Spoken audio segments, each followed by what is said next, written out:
Welcome tonight to our TMBT Media podcast. We have Youth and Society tonight, and we're blessed today, Sunday, May 3rd, 2020. I'm blessed to have one of my brothers, dearest friends, one of my mentors, Dr. Dennis Parker Sr. is in the building with us tonight. Dr. Parker, are you there? Hey, Milton, how are you? Good, brother. It's a pleasure for me. Of course, people that know me and know my family know how important this gentleman that I have on the phone, how important he is to me, his family. And vice versa, bro, and vice versa. He has personally been one of my mentors, one of my brothers, one of my confidants, and I would not be here today at 49 years old if it were not for Dr. Dennis Parker and vice versa. His energy. So proud of him. He has a long list of accomplishments that I would like to get into, Dr. Parker, if you don't mind. First of all, scholar. He received his undergraduate at Virginia Union University. He then went on to receive his master's degree from Virginia State University, and he then finished up with his doctorate at VCU. Dr. Parker, clearly, as you have been stressing to me, and as we all know, education is a huge part of who you are and what you preach. Yes, sir. And if you will, for our listeners, talk a little bit about your educational philosophy and what drove you to become the man you are today. Well, keeping it real, we both broke our blood, sweat, and tears right there in the halls of John Marshall. And while we weren't necessarily, it wasn't considered a scholarly school, we had a lot of teachers that had a lot of love. And we had pockets of scholars, but most of the kids in there were like me, man. I was just trying to get through, not cause any problems to anybody, and just graduate. And I knew that I had to go to college, and the only way, and my dad had told me that he couldn't afford necessarily to pay for me, so I knew I had to try to figure out a way to get there. So I figured I needed to help myself, with to the best of my ability, what God has given me to put myself in the best possible position. So, just like you use basketball, I was able to use football, and I got some love and encouragement from a couple of teachers that saw things in me that I didn't see in myself, which is probably the biggest gift you can give anybody, right, or any young person.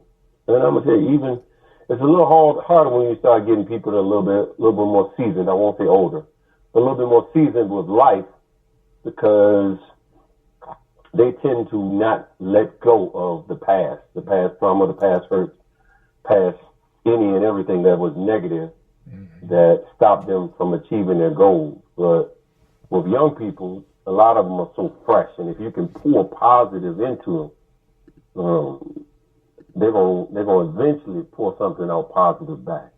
Right. I'm a firm believer in that. So you and I have been for years talking about positive energy, and just the law of attraction, positive energy. And I know we got off. You asked me about education, but if I be truthful with you, it's all just keeping positive thought processes. Even when you have 10 papers that you got to do in one semester, and you don't really feel like doing one. You got to keep a positive mindset and be like, okay, just let me write 1 page per day. If I do that, then I'll finish all 10 of these papers.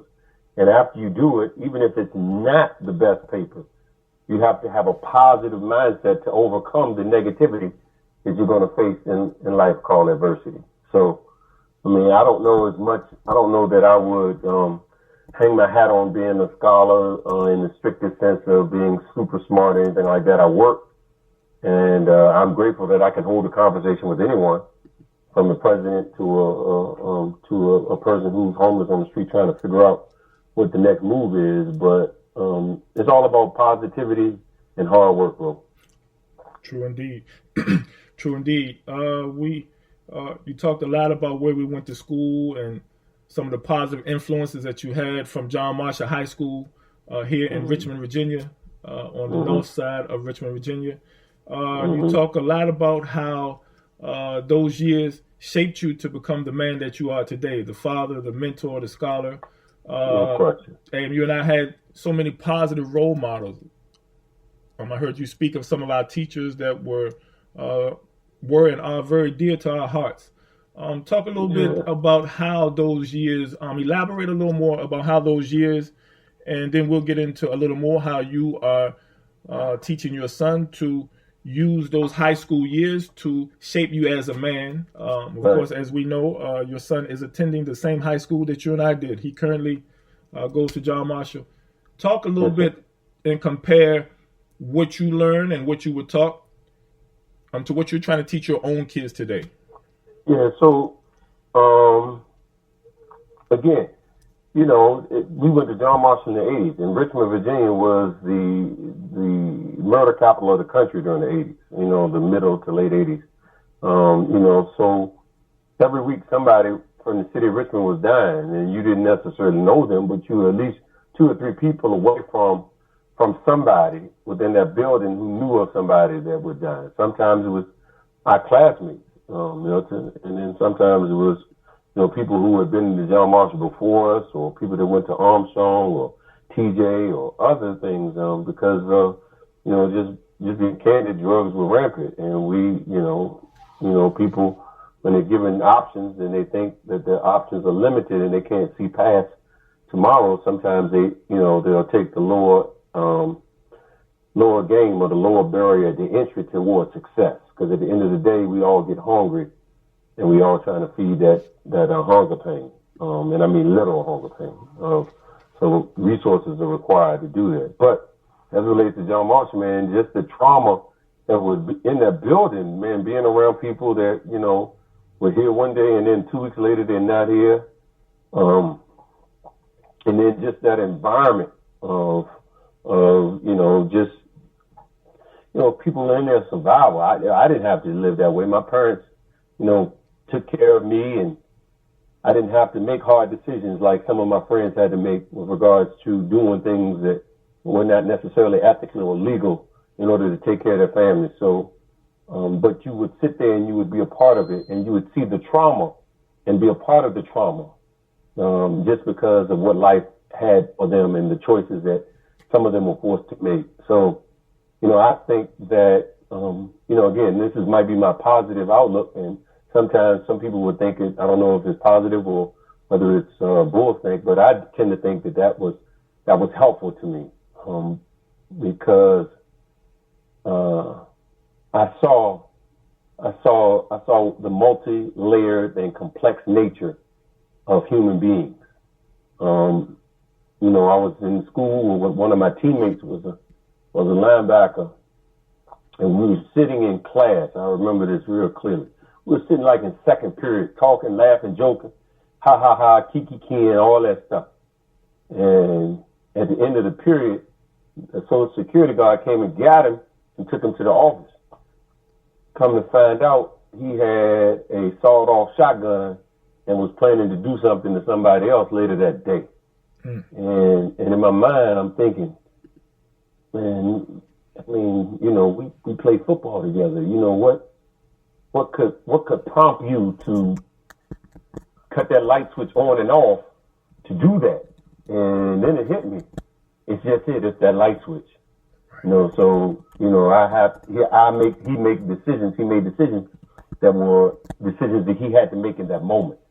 I'm not glorifying them, but I can understand how he did it. I don't support them, but I can understand, and I grew as a person from being around people like that. And at the same time, when I had those traumatic experiences, I also had positive people like Lou Anderson.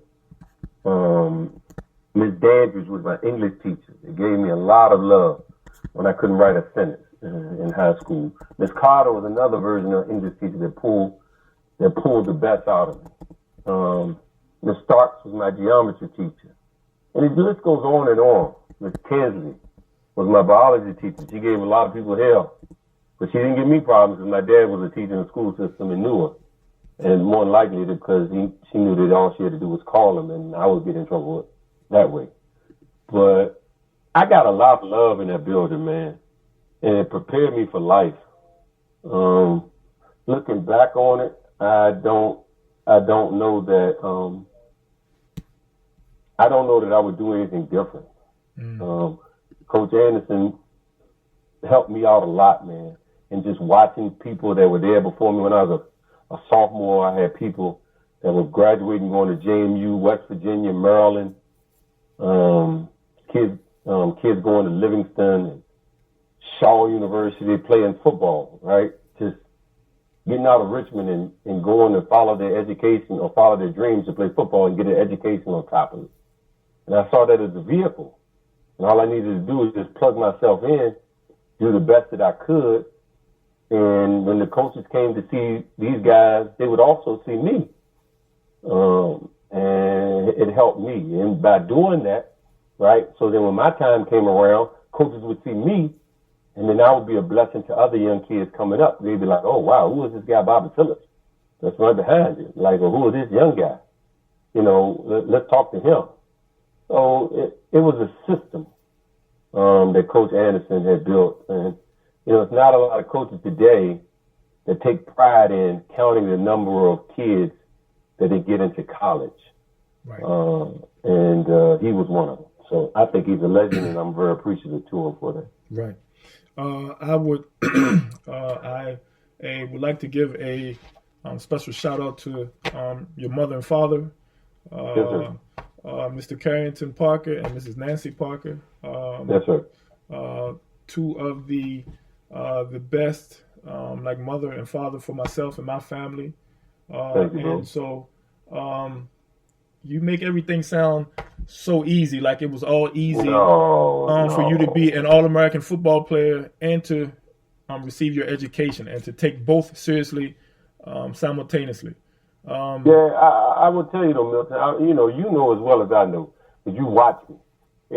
Nothing comes without sacrifice. If you want anything, you're giving up something. So yeah, you know, just like when you was playing basketball, you couldn't run the streets like you may have wanted to, because you had to go to bed to give your body the 8 to 10 hours of sleep that it needed to recover from working out and all that. So, you know, when I was in school, man, I don't even remember my whole 30s.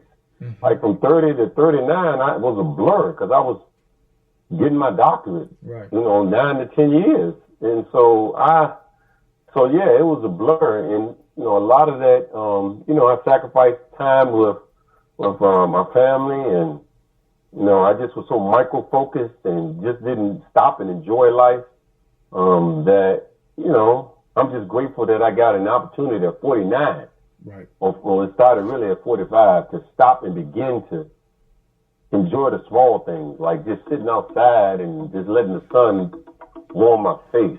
Right. Like stuff like that you take for granted, you know, because you all caught up in trying to be or become something that you think is great.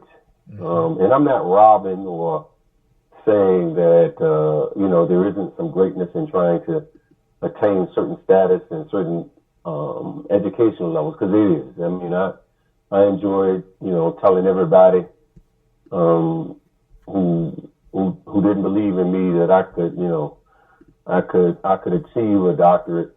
I enjoyed telling them where to go once I got it.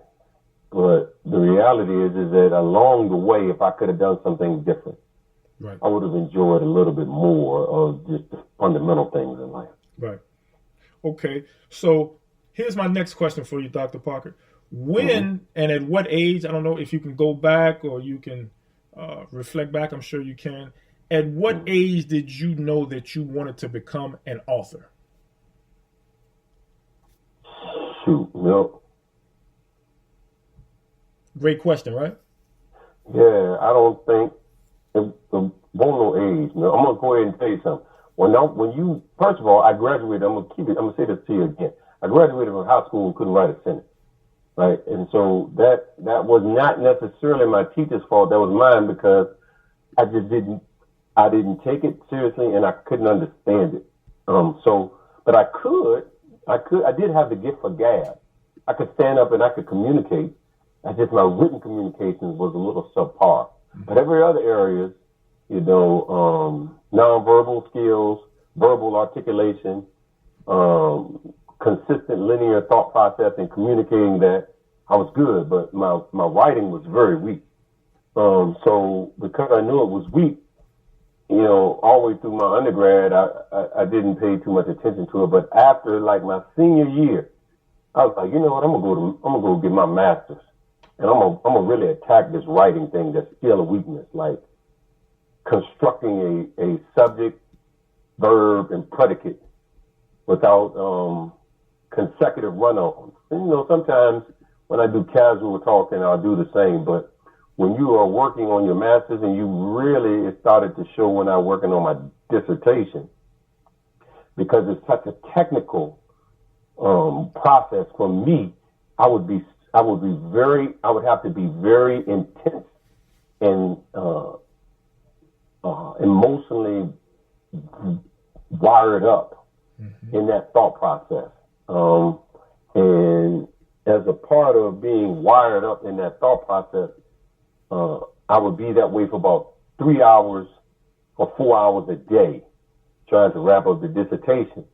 And no lie, after 4 hours of writing in that manner, I would take 1 hour to decompress, and I would write just anything that would come to mind, just like any stories. And it ended up being stories about things that I would go through like I had been through, and like with humor in it, and it would be lighthearted stories.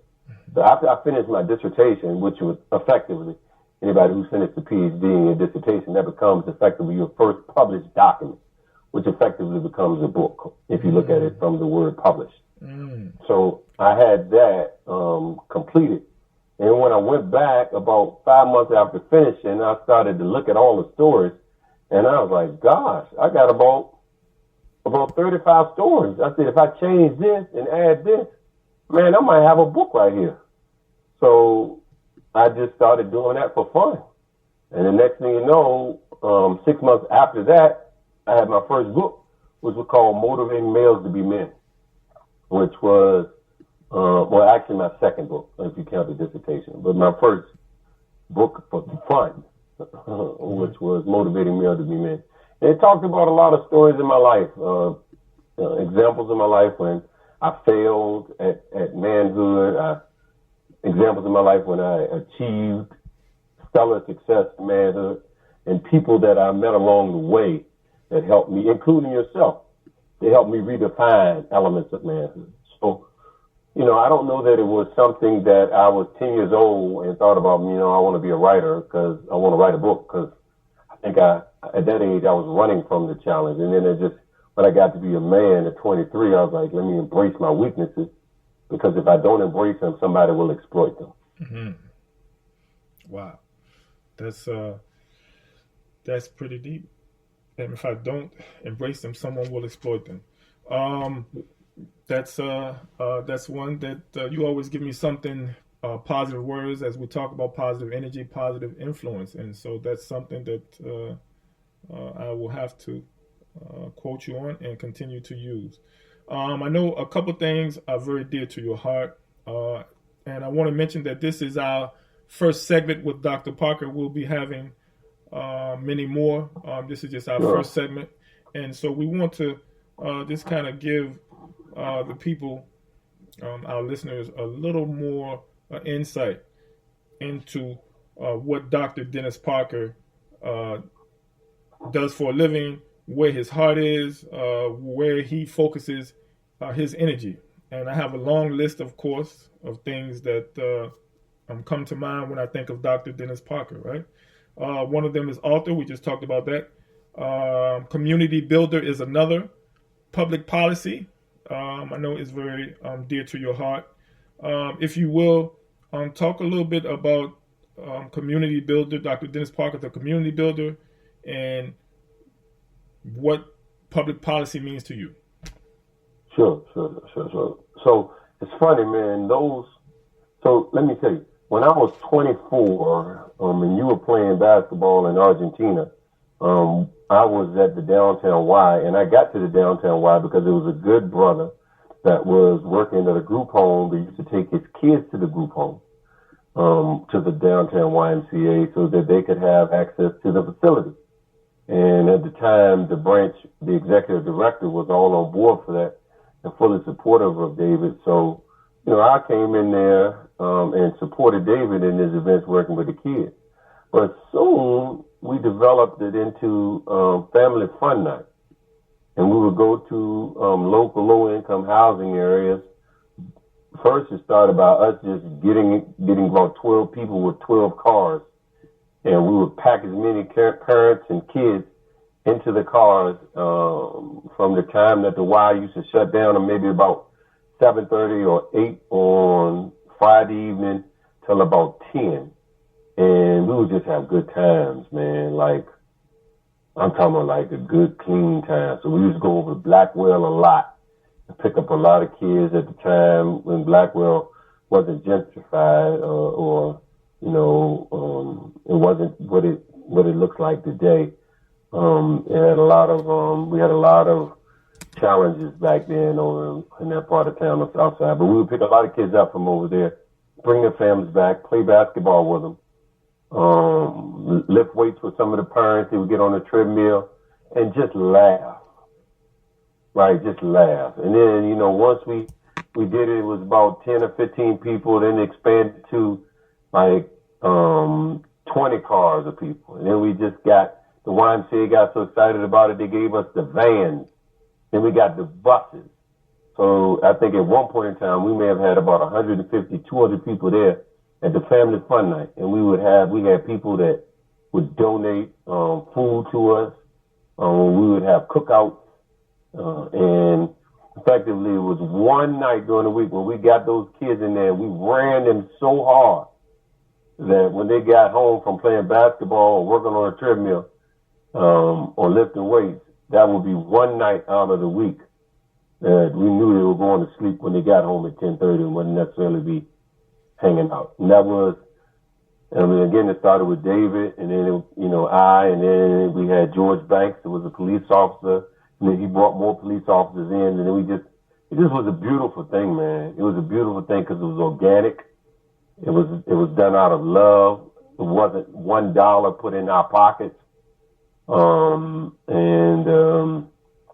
It was done for the good of the community. Now, I say that, but I don't think it's anything wrong with getting paid for doing well, right? Those are not mutually exclusive.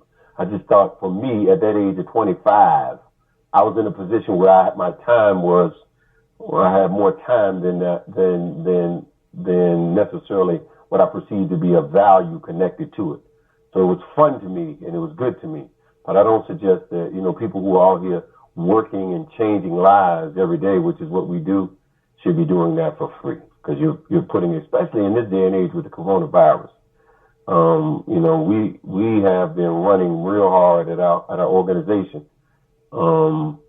working with people who are having acute psychiatric episodes and stepping down out of psychiatric wards to get them integrated back into the community. And so when they're coming out of the hospital, they've been exposed to everything.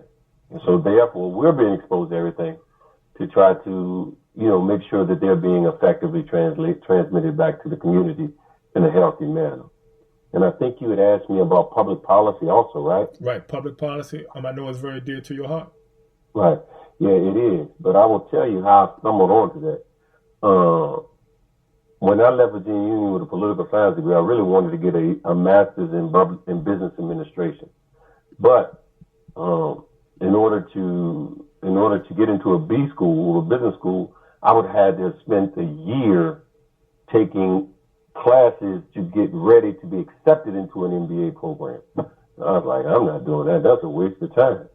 So I was wondering if there was anything else that was under the business umbrella that I could transfer that thought process into and then get into the business field. And a lot of times for me in my lifetime, I've had a plan, but God's plan always superseded mine. And I thought that I was going to go to the School of Business Economics at Virginia State, and I was going to go straight to Wall Street. and I was going to work with stocks and bonds, and I was going to be a hedge fund manager, and I was going to be a millionaire moving towards a billionaire status. But God had a different plan. So, I left political science and got into economics, which was mind-altering, to say the least, because the only thing that was fun about it, I take that back. It was all fun. It was all a challenge. But I enjoyed the history of economic thought and the logic models behind economics. My challenge was in the quantitative, statistical, analytical stuff connected to it. But God gave me the glory, and to God be the glory. I was able to find people that could strengthen me in the areas where I was weak, and I could strengthen them in the areas where they were weak. So I got through that. And I wanted to have a terminal degree. I initially wanted a law degree, but they didn't have any part-time law schools at the time. So I got a terminal degree. And I decided, when I was trying to decide between education, sociology, and public policy. And I didn't do education because I felt that was too limiting, right? I thought that, while education is an important aspect, or educational policy is an important aspect of life, it doesn't deal with all of the aspects connected to life. And I was interested in the social aspect of how people do what. And so then when I looked at education, I was like, that's not on the list. And I looked at sociology, I was like, that's interesting. But in 2000, when in 2000 when I started the degree, a PhD in sociology was kind of dated, if you will. It became irrelevant. And I shouldn't say that to those people who have a sociology degree. But sociology degrees as a PhD had that boom in the 70s and 80s. And when I got into public policy, I don't know that it was that popular, but it was important to me because I wanted to understand, how do you make masses of people make decisions about their lives? How do you control behavior for masses of people? And that's done through the writing of public policy. So let's look at every aspect of your life is touched by some entity in the government, from your bathrooms to your plumbing to your HVACs to your relationships with your girlfriend or your wife, to how you manage and take care of your parents, to the police interactions. As Black folk, we pay a lot of attention to the police interactions, and how the breaches in public policy end up harming Black men or Black women, and how they interpret the public policy or interpret the rules and regulations in one way or one manner towards a certain subset of society, which would be African Americans. But I will tell you that the interpretation of public policy is the same way when it comes to a lender who's deciding to loan you $100,000 versus loan another person that's not of color $1 million and deny you access to it even if you have the same amount of credit scores or assets that they have. I would tell you that going back and looking at history, you look at the National Black Farmers when they wanted to get a tractor for $10,000.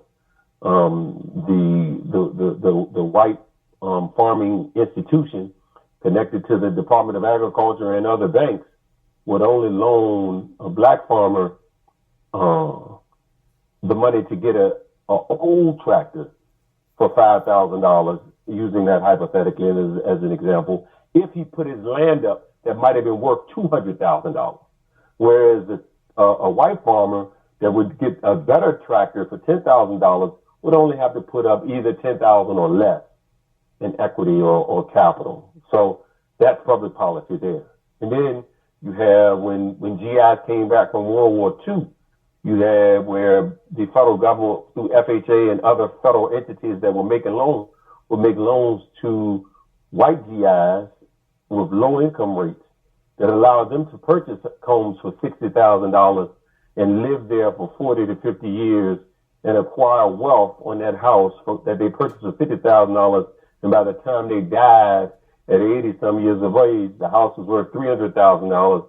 And then what do you have for your children? You have instant wealth for their children. And they wrote the laws so that you could be passed through without paying taxes on certain amounts of them. But blacks wouldn't be able to get access to those loans. That's public policy. Right. So I think the definition that we currently employ to describe public policy is limited to what we see and where our energy is focused on police officers and its engagement. But I would tell you that it impacts your life in every way. And if you choose to not participate, you choose to lose. So that may be more what you wanted than what I gave it to you. No. I know how dear that is to your heart. You and I talk about it all the time, and it's a constant topic that comes up when we talk.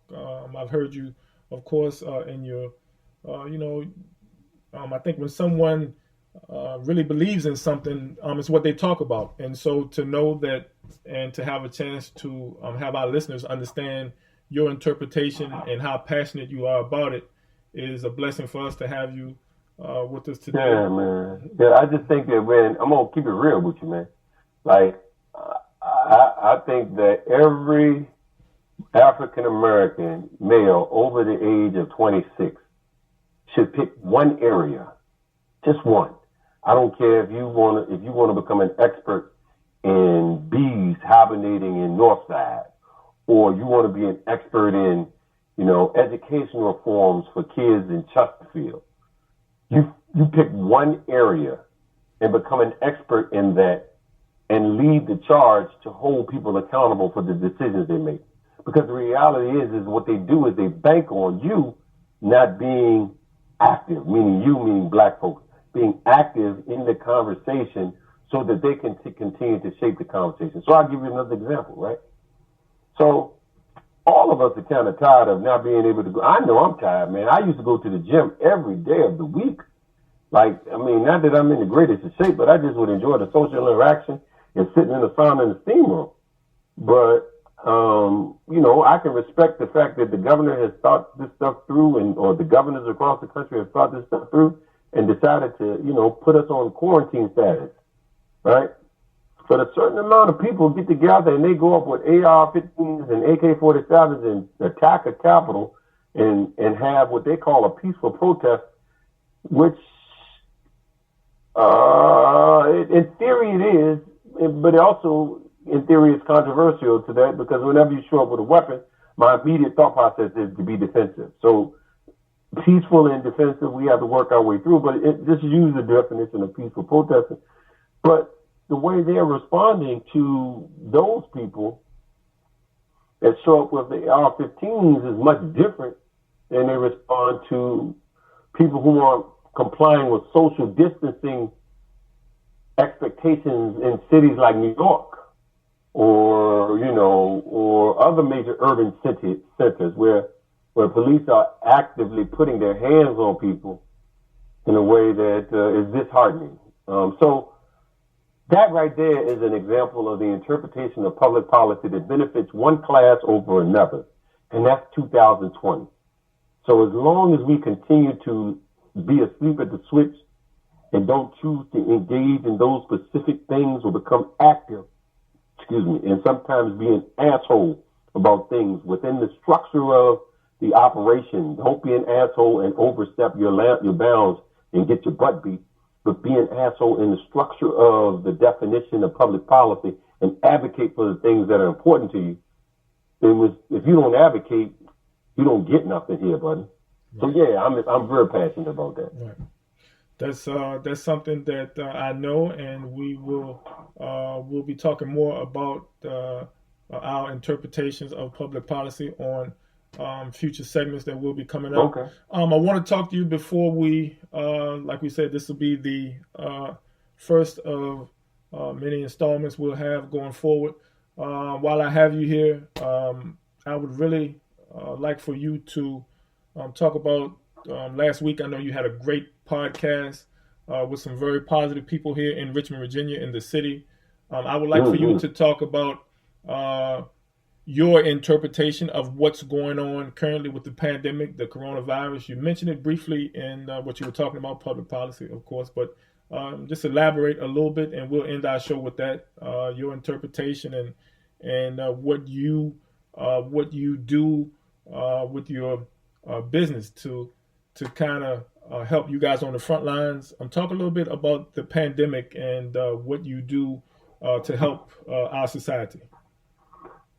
Well, I guess a couple of things. The pandemic is something you really can't, it is what it is. And that's why they call it a novel pandemic. The word novel refers to new, untouched. Never seen before, not untouched. New, never seen before. And, when something is new like this, it catches us off guard. And one thing is that it's new, but the second thing that caused it to be a pandemic and alarming is just the amount of contagion connected to it. It's like it's a very contagious disease. And, again, sometimes I perceive that, we were overly cautious to back ourselves down because we didn't know the reality of how contagious it is or was. And man, there's a lot of things that are, scary. It's like I know of two people directly that have died from COVID. I know of 4 or 5 people that have died during this time period. Now, I don't know if all of those are connected outside of the 2 directly that were connected to COVID, but about 4 or 5 that are that died during this time period that are questionable. So, man, it's no question. It's for real. And it's taking people off of this earth. I had a young man that helped me start the association, which was something that we built as a professional association to support minority-owned companies that provided the mental health service that we provide every day. And he had to be between 48 and 52 years of age. And when I say he was a physical specimen, he was like 6 foot, 170 pounds. Ran and lift weights and all that, died of a heart attack right when his child was getting ready to go off to college. That's the years of life that we live for, and his child played sports. And so he, as a former athlete, college athlete, I know what that feels like to want to be there. And I feel sorry for his family. I feel sorry for the child, and I feel sorry for his dad who passed, who put so much time and energy into helping that child get there. And we're going to pray for the family and make ourselves available. But the reality is that this thing is serious, man, and it is challenging the way we do life. I don't think that life as we know it will return immediately. I don't know what the public policy implications are going to be for some of the decisions that are made. I saw Pastor Jamal Bryant, this is, again, a lot of times in history, you will see that, and this is, people take issue with when I say stuff like this, but this is real talk. This was public policy decisions that were made and done and okayed and issued under situations like this. So, there's the first gynecologist used to perform his experiments on African American women slaves, and he was credited by coming up with some surgical technique to help with women that after they gave birth that were having issues. But he did that with slaves and not necessarily had their permission. And then you had, the African American population, I believe it was in Alabama that, was Alabama or Mississippi that, where they injected them with herpes and then tested them. So I would tell you that by listening to Jamal Bryant, when he said that the governor of Georgia had planned to open up hair salons, pedicure places, right, and other venues that I perceive, that Dennis Parker individually perceived, are well trafficked by African Americans. I could see somebody making an argument from a public policy perspective that that we'll trial monkeys again. And I don't say the word monkeys to be disingenuous. I say the word to be what it is that until, like Jamal Brown said, when they start opening up golf courses and other mainstream places where you would have gobs of other people that don't necessarily look like African Americans or Latinos or people of color who are dying at an alarming rate because of this pandemic, I would be a little more cautious. So that's what I have to say about that. Well said, as usual, Dr. Parker. I would have to ask you now, we're going to be coming to our close of our first part one. I would like for you, if you would, share your social media. What platforms you have, Instagram, Twitter, Facebook, those things. I would like for you to share your contact information so that if we have people that are listening that want to talk to you more about these things that you are talking about, they can, if you will. Sure, Dan. You're going to give me a second because I created those recently. I think one is Dr. Dennis, DRDENNIS at 0214. No, it's Dennis 0214 at gmail.com. Again, that's Dennis 0214 at gmail.com. That 0214 is two things. One is it's my son's birthday, and two, I'm all about love. The last part of my life. Right. I'm less about strife. I'm more about love, and that's Valentine's Day. Right. The second is my phone number is 70757 Miltonville. You got to give me 1 second, sir. Okay. You caught me with my pants down on this one, and I apologize. I want them to be able to reach out to you because I promise they're going to have some questions. We're going to have some questions, and I want them to be able to ask someone who is knowledgeable and educated and can help. Yeah, so we'll keep talking about stuff. Why don't you tell them how you and I met while I look for this? Okay. It's I would while you do that, I would also like to give a huge shout out. We talk a lot about John Marshall, and we talk about people that are making a difference with our youth. We would like to give a huge shout out to Coach Ty White and the 2020 state championship team. To those guys over there. Yes, sir. Yes, sir. Big Rose, Eli, Raynard, Dennis, J. Nail, Wooski, Reggie, Malachi, Miles. And if I forget your name, please charge it to my head, not to my heart. I love all y'all young fellas. Man, there's so many people. Mm-hmm. Yeah. No, I'm sorry. But I was going to give you the information. So, two things. Thank you. It's www.drdpinspires.com. That's my website. www.drdpinspires.com. My phone number is 757-606-0717. My phone number is 757-606-0717. And then my email address, again, is drdennis0214 at gmail.com. And then I've got the book on Amazon called Motivating Males to Be Men. You can pull it up, and if you want to talk about it or order it, feel free to. And if you have any questions about it or you want me to come do some speaking about it, which I've done, I'm more than happy to. Anything positive towards helping kids, I'm willing to have that conversation. So just let me know, Milton. You know, Pizzo is always available for you. Let me know when you want me to come back, bro. Man, once again, we're blessed to have Dr. Dennis Parker Sr. Tonight on our TNBT Media podcast.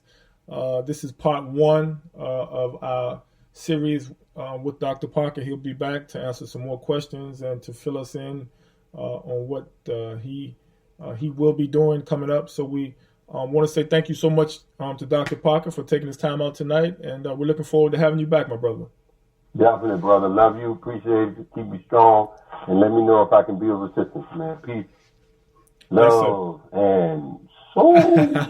Okay, Dr. Parker. We're looking forward to you coming back.